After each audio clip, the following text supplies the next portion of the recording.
What's going on, ladies and gentlemen? This is FTC here. I'm here with my man CJ, top 16 Nats player that went there with Enel. Big congratulations, CJ, man. We are super happy for you, man. It was great to see a local player just come in and just clean up shop at Nats, man. Huge congratulations to you, my friend. Yeah, thanks. I really appreciate it. It's the whole community coming together to play testing, figuring it out to get to this deck. Yeah, well, you know, you're no stranger to locals. You've definitely put in the time, and you've earned every ounce of it, dude. So I think I can speak for all of Boston when we say big congratulations, dude. We're happy for you. So, all right, well, that being said, we went with an Enel for Nats. Yes. And a slightly different Enel. We are rocking the Big Mom Pirate package here. So I'm going to let you go into a little bit more detail about the your build for Enel. Yeah, definitely. Chose Enel, great yellow leader. The ability is just insane, especially with all the triggers that I packed into the deck. And you get a lot of those. That's how you succeed. Sure. The core of the Big Mom package is really just going to be the 4 Pudding and the 4 Parasparrow. Okay. This is a lot of the decks in this format want to make you go first.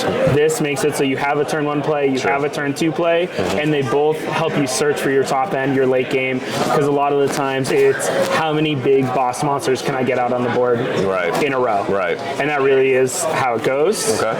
I'll pull these to the side. I run 2 Crackers, 3 Shirahoshi, 2 Rush Katakuri, and 3 Gidatsu. Okay. These are all pretty standard. I feel like these, especially into the Big Mom, this is run a lot in Enel with the Shirahoshi, either 3 or 4. Gidatsu 3 felt really good. And then this is the card that I feel like a lot of people aren't running, and it's really good in Enel. Okay. I think being able, even if you don't get the rush effect off, being able to stack your life, especially towards the end, can change the whole game. That's and fair. If you do get the rush, insane. Yeah, it's nice that rush kind of builds in the Katakuri mechanic into Enel, so you're you're kind of getting the best of both worlds with that card. 100%. And then Gidatsu it lets you starve a little bit, pops little stuff. It was essential in my Zoro win. I had a matchup into a Zoro. Yeah, you're always going to get value off that Gidatsu into Zoro.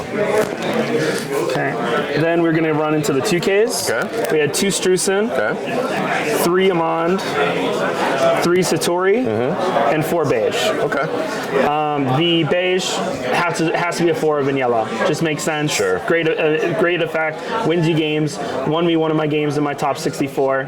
You need it. Right. Satori, big body. I like the Sky Island. I could have probably subbed these for more of the Strusen and Amand, but getting the body on board, has a lot of value. So it was valuable with that.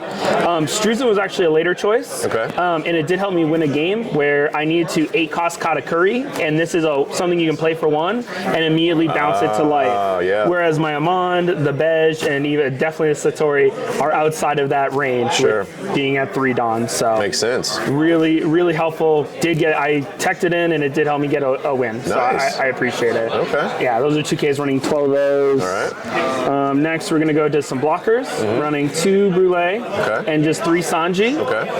I think that you can kind of go back and forth with these numbers. It's really nice to get the Brule for free. Right.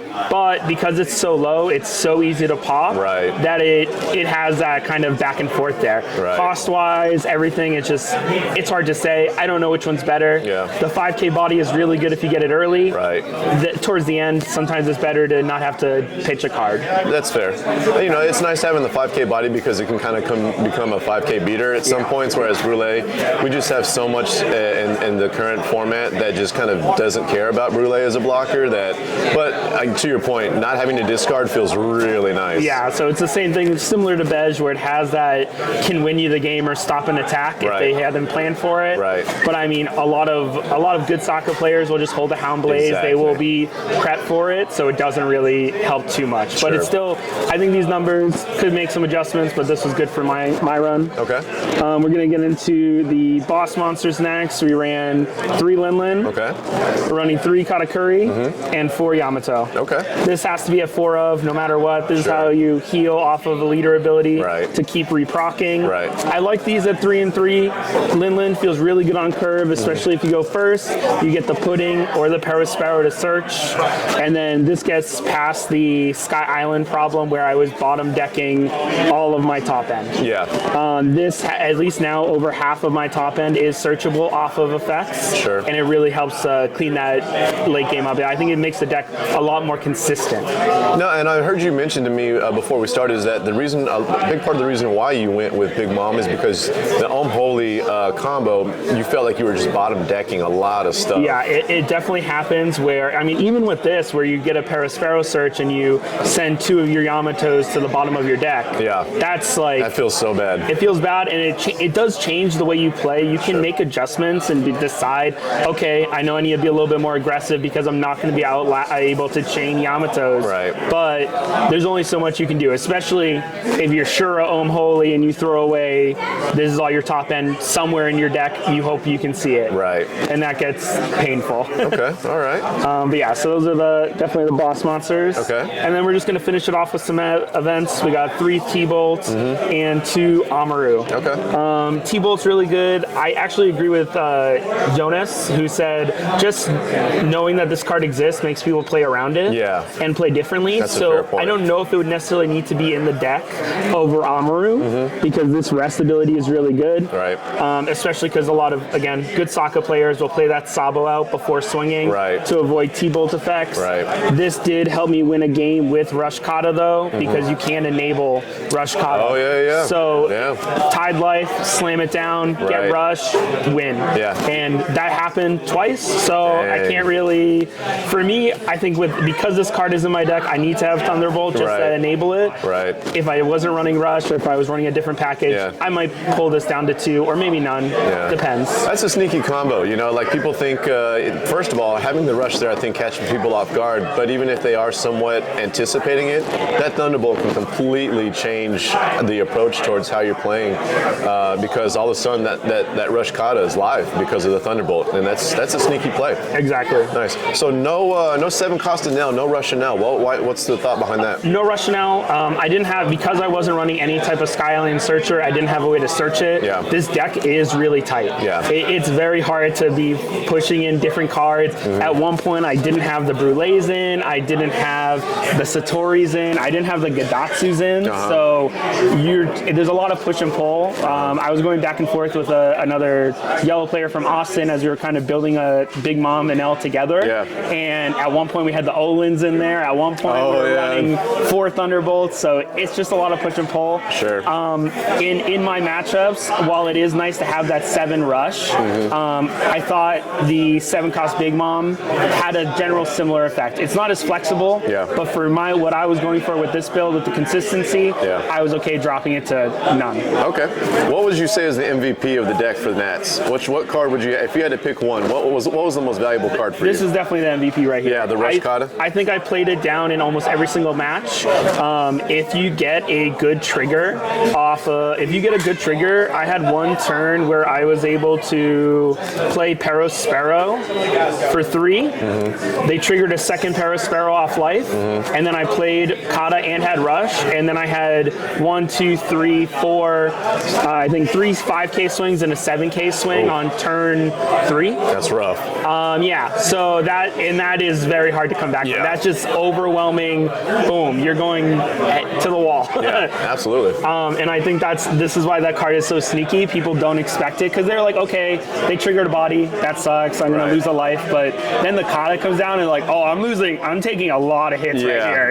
It's a lot. It adds up. And then it's also a 6K body, which is really good into the Whitebeard matchup, into the Lucci, everything that's just a little bit more. I don't have to attach a Don. They play Borso, they play Sabo, they play Lucci. I can get a free swing in, and it's easier to defend. Makes sense. I think that's a good tech for this deck, to be honest with you. And it kind of alleviates the need for the Rush Enel as well. Yeah. You kind of supplement that, and you get a nice effect off the card by looking at life too. So I like that.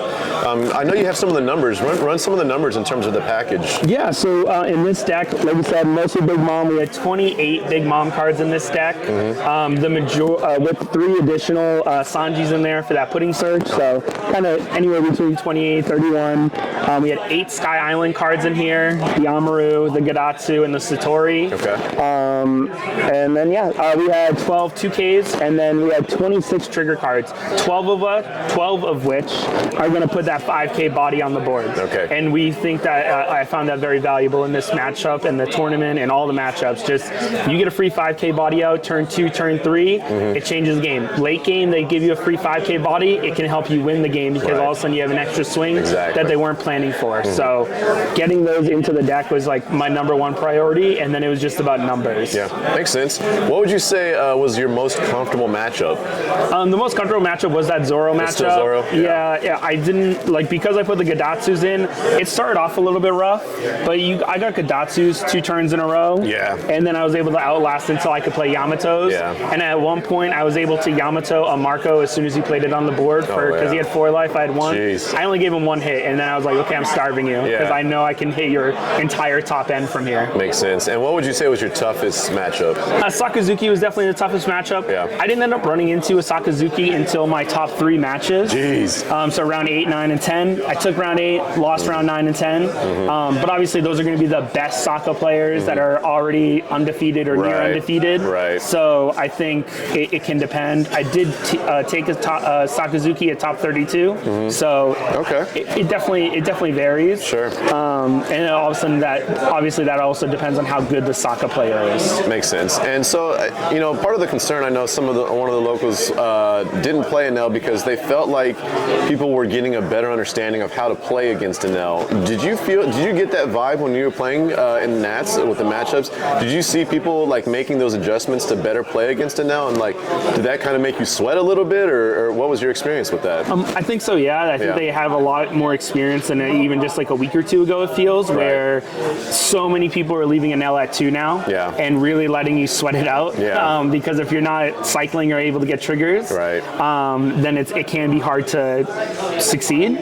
But I think even when they leave you on 2, it's still valuable because that means they have to get 4 hits to kill you, and that's a lot of attacks. That's a lot of things that need to add up, and usually it's a lot of turns of them trying to stack up their board, try and protect. And well, it's 4 hits at a minimum because who knows what's coming out of trigger. Exactly. You get the bet. I got the Bej to seal a game in top 60 in my top 64 match, and then I was able to win out on in the end. So it really is. I think even if they're leaving you at 2, it's still valuable to play. Like it's still strong. You can T-bolt, Katakuri. You can still heal yourself with the 8 cost. Even if you're down to 2 and you slam the 7 on board, that's going to make them make some decisions. And those are usually uncomfortable decisions for them to make. I hear you. Well, I like the build, man. I think you cooked up a really nice deck here, and your results would obviously go to vouch for that. Top 16, Nats, massive win. We're extremely happy for you. Big congratulations, CJ, and thanks for taking the time to break down the deck with us today, man. Yeah, of course. Thanks. All right, we'll catch up with you, buddy. Take it easy.